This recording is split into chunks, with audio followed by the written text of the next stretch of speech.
So does fracking, John, play into this pipeline whatsoever? Well, what they can do is they can shoot fracking fluid down in the ground, and normally it releases natural gas, but in some areas it breaks up the shale rock and it can release the oil that is around there. So they suck everything out, and once they suck it out, they separate the water and oil, and they take that water and the fracking fluid and they shoot it really deep down in the earth. And what happens is it causes earthquakes. That's why Oklahoma went from 30 earthquakes to 300 earthquakes a year, and they're much more dangerous now. Michigan had 2 earthquakes in the last 2 years. And that doesn't happen in Michigan. So yes, fracking fluid and fracking as a result of getting oil or natural gas can definitely um, hurt the environment. It can kill people because if a bridge falls down, the people on it die. If your building falls on, your house falls on top of your head, you die. And that's what's happening with these earthquakes. And so, what's the general process for getting tar sands out of the ground? Basically, it's kind of like going to the beach, but it's all tarry and full of sand, and then they have to dig it out, send it to a refinery, separate the sand and the tar, and then they have to take that tar and they have to ship it to the United States because it's too toxic to refine in Canada because they're environmental laws. Tar sand oil is way more, 82% more toxic than normal oil, but it's so thick like peanut butter that they actually have to put benzene and toluene, hydrogen sulfide, dectane, methane, hexane, propane, all these chemicals in it. And those are good for you? They're putting cyanide through these pipelines. If I drank a shot glass of it, I would die immediately. That's exactly what it is. It's cyanide through your backyard. It's cyanide through the river, through the creeks, through the lakes.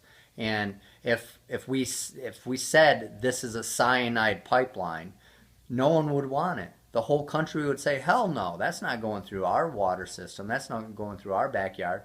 But because we say it's oil and we don't necessarily talk about the super toxic chemicals that thin it out, and see when there's an oil spill, that those fumes go up in the air. And in my case in Kalamazoo, Michigan, we had 30,000 people that are breathing in this poison. And probably, let's say 50% of them are going to die 10 years before they're supposed to. We have dozens of people that have already died. We have kids with leukemia, 7 kids with leukemia now in our local school system. Thousands of dead animals, 40 miles of dead fish. You don't want these pipelines because they profit from oil spills. They want oil spills, and it's just crazy. It took me years to understand all this, but the insurance company pays them to fix the pipe, pays for lost revenue. They own the cleanup companies. They own the cleanup materials most of the time. But instead of fixing the pipe when there's a crack, where you're going to lose $8 million, $10 million a day, they just wait for it to spill so they can squeeze out that revenue. It's a commodity. And we actually use less oil in the United States than what we're exporting. So we don't need this oil. We need to go solar, we need to go wind, and we need to fix the pipelines that are already out But, there. but hold on, isn't some of it domestic? Yeah, sure. So what happens is, let's hypothetically say a batch is 12 hours. So What's a batch? What do you mean a by that? batch is going to one company. So this gas station, let's say Shell needs so much gas. So they'll send so much, a batch, to a refinery, process it, and it will go to that gas company. So what they do is call everything a batch. I don't know how much it is. I don't know how long that process is, but it's called a batch. So let's say they have 30 batches for a month, all right? Or 60 batches for a month if they go every 12 hours. There'll be 1 or 2 batches that are domestic, and they'll call the pipeline a domestic pipeline, even though only a very small percentage is going to be used for your car or my car. Most of it is all 100% for foreign, China, foreign companies, because China bought a great deal of the oil there's $80 trillion in Canada. They just have to get it to our refinery. They pollute our land, our water. Why in the hell would they want to put a pipeline, the XL pipeline, through the largest aquifer in the United States? Why would they have a pipeline going through the Great Lakes? Because this is national security. If they blow both of those pipelines up in one day, we lose almost all of our fresh water. Everybody's going to get cancer. The animals are going to die. The birds are going to die. The fish are going to die. 20 years from now, we're all going to have cancer because we are going to be drinking this poisonous water. even if it's just a small amount. But you believe in science, right? I mean, obviously they're doing what it takes to keep these pipes secure, even if it's cyanide they're putting through it. You know, the sand that's going through, I'm sure that's pretty good for the pipes, right? No, it eats it away. It's very corrosive. It's like sandpaper. It eats the welds. Because tar sands is so thick, they have to heat it up really hot, and it's like 3 times more pressure to put it through the pipe. So they just bust open at the seams every. I mean, the thing is, these old pipelines that are The 50. cyanide, this poisonous concoction. Yes.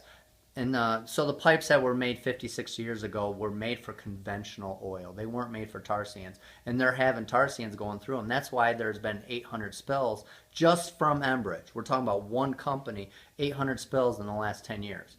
And just think about it. The reports say 70% of spills are not even reported because they just call them maintenance. They're in some field somewhere and no one ever sees it. No one ever knows about it. They might smell it, or somebody will call, the farmer calls somebody and says, hey, there's an oil spill here. And they just say it's maintenance. I mean, but surely the workers must report this stuff. Why wouldn't the workers report it? If you say one word, you're fired. I said one word and the next morning I was fired. I lost 100. That can't be legal. Well, sure it is, for How? them. How? Because they don't say they fired you. They just say, well, we don't need your services anymore because we have 500 union workers working and we only need 499 tomorrow. That's how they do it. They just let you go. They don't actually fire you. It's like like a mafia. I mean, this poison pipes and a bunch of thugs just doing whatever they want. I mean, is that really what you're suggesting? Yeah, it's a mafia run. The government is run by oil companies.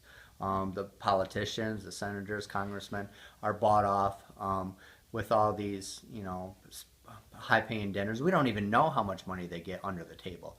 But what is donated to them for their campaigns is millions of dollars, some of them. And so they do what they're told to do, or else. How much did they offer you?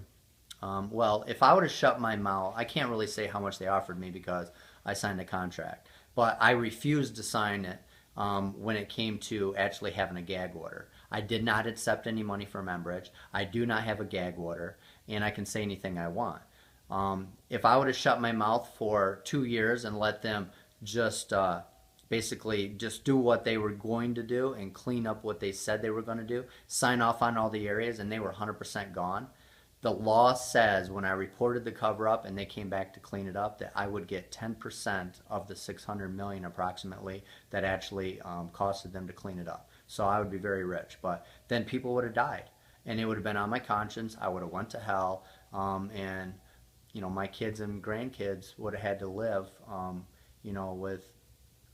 with poisonous water, and I wasn't going to allow that. I didn't save everybody because there's still 100,000 gallons in our river that we can't get out. The EPA says we cannot get 100,000 gallons out, and it could be more. But what if I didn't report the cover-up? We would have had 300,000 or 400,000 gallons that would have been left, that would have seeped in the waterways. And it goes into Lake Michigan. Chicago drinks that. They try to say that it didn't make it. Well, how does thousands of dead fish make it, but the chemicals that ran along the water with the dead fish didn't make it? That's not logical. It made it all the way to Lake Michigan. All right, thanks, John. That helped with the science a bit, and I think people need to know about that. Is there any last thing you want to say? We have to stop all pipelines. If they just fix the old pipelines, we would have so much work. I'm a union member. We would have so much work for union members, they would have to hire more union members. But they don't want to fix the old pipes because they profit from spills. So we just have to stop all the new pipelines because 90% of them are for foreign oil anyways. It's not for your car. It's not for my car. It's not for to heat your home. And most people don't understand that. And that's what I'm trying to get out. So go to Dapple Lies, DAPLLIES.com, DappleLies.com, and just watch one video. And I'm telling you, it's going to make you sick to your stomach, and it will change your life forever. We've actually recently, just yesterday, showed Dapple workers this video, and they don't know if they want to go back to work now. We've showed police officers that work for Morton County. They've said that they're not sure if they want to go back to work now. So these people need to either go home to their family and do the right thing, go back to the state you came from if you're a police officer, because you don't have any business being here, because they were told they're not supposed to be within 20 miles of the river, and they are digging, they're putting pipe in illegally, and the National Guard and the Morton County Police are not doing anything to stop them. They should be arrested.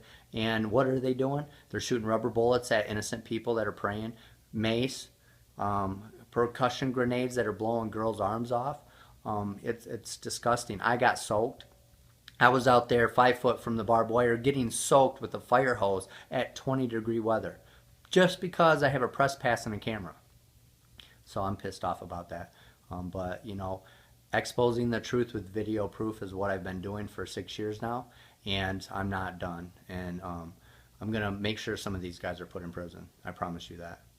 Thanks so much, John. You're welcome.